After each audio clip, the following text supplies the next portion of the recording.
अनंत हिंदी पाठशाला में आप सबका स्वागत है। आज की हमारी रचना है यूजीसी नेट के सिलेबस इकाई 10 में जो रचना है गजानन माधव मुक्तिबोध की एक साहित्यिक की डायरी। इसका जो प्रकाशन वर्ष है वो है 1964 ईस्वी में ये प्रकाशित हुई और इसका जो पहला संस्करण है वो है 1964 ईस्वी और इसका जो दूसरा संस्करण है वो है 2000 ईस्वी में दूसरा संस्करण प्रकाशित हुआ। यह एक कथात्मक निबंध संग्रह है। जो इसकी विधा है वह है एक कथात्मक निबंध संग्रह। यह फैंटेसी, मनोविश्लेषण, तर्क आदि विविध शैली में रचित है। एक साहित्यिक की डायरी में संकलित कुल 13 निबंध है। एक साहित्यिक की डायरी जो कथात्मक निबंध संग्रह है उसमें कुल 13 निबंध संकलित है। बात करते हैं 13 निबंध कौन कौन से हैं। तो हमारा जो प्रथम है वो है तीसरा क्षण। इसका जो प्रकाशन वर्ष है वो है नवंबर 1958 ईस्वी, जो वसुधा पत्रिका है उसमें प्रकाशित हुआ। दूसरा है हमारा एक लंबी कविता का अंत। इसका जो प्रकाशन है वो देख सकते हैं सितंबर 1957 ईस्वी में नवलेखन पत्रिका में इसको प्रकाशित किया गया। इसके पात्र हैं लेखक, लेखक की पत्नी, शरद जोशी, अक्षय कुमार, जो परीक्षा की दृष्टि से महत्वपूर्ण पात्र हैं और उनका वर्णन किया गया है इसमें। और जो इनके निबंध के नाम है ये भी परीक्षा में बार बार पूछे जाते हैं। तीसरा है हमारा डबरे पर सूरज का बिंब। फिर है हाशिए पर कुछ नोट्स, सड़क को लेकर एक बातचीत, एक मित्र की पत्नी का प्रश्न चिन्ह, नए की जन्म कुंडली।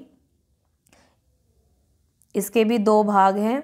जो प्रथम प्रकाशन है वो 19 जून 1957 में वसुधा में प्रकाशित हुआ और नए की जन्म कुंडली जो दूसरा भाग है वो है 1957 ईस्वी में प्रकाशित हुआ, वो भी वसुधा पत्रिका में प्रकाशित हुआ। फिर है वीरकर जो निबंध है वो नवंबर 1957 में वसुधा में ही पत्रिका में प्रकाशित हुआ। फिर है अगला विशिष्ट और अद्वितीय।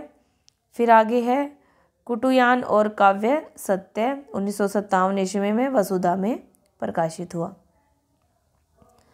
अगला निबंध है कलाकार की व्यक्तिगत ईमानदारी।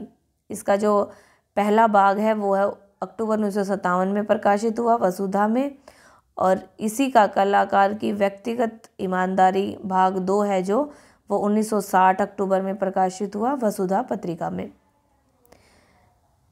अब बात करते हैं इसके महत्वपूर्ण कथन जो परीक्षा की दृष्टि से काफ़ी महत्वपूर्ण है। मनुष्य का व्यक्तित्व एक गहरा रहस्य है, मुक्तिबोध द्वारा कहा गया है कथन। मन एक रहस्यमयी लोक है, मुक्तिबोध द्वारा कहा गया है एक महत्वपूर्ण कथन। सौंदर्य प्रतीति का संबंध सृजन प्रक्रिया से है, केशवदास ने कहा है। अनास्था आस्था की पुत्री है, एक लंबी कविता का अंत जो निबंध है उसमें ये बात कही गई है और यह महत्वपूर्ण कथन है, मुक्तिबोध द्वारा कहा गया है। आलोचक साहित्य का दरोगा है, डबरे पर सूरज का बिंब, ये निबंध है। आलोचक साहित्य का दरोगा है, ये किसने कहा है कथन? मुक्तिबोध ने। कुंठा शब्द फ्रायडवाद व मार्क्सवाद की संकर संतान है, यह किसका कथन है? यह है मुक्तिबोध का कथन। ये थे इससे संबंधित कुछ महत्वपूर्ण बिंदु एक साहित्य की डायरी जिस पर हमने चर्चा की और परीक्षा की दृष्टि से काफ़ी ही महत्वपूर्ण है। मिलते हैं नेक्स्ट वीडियो में, तब तक के लिए सभी को नमस्कार और वीडियो के अंत तक बने रहने के लिए सभी का धन्यवाद। और चैनल पर नए हैं तो चैनल को सब्सक्राइब करें, लाइक करें, वीडियो को शेयर करें। मिलते हैं नेक्स्ट वीडियो में।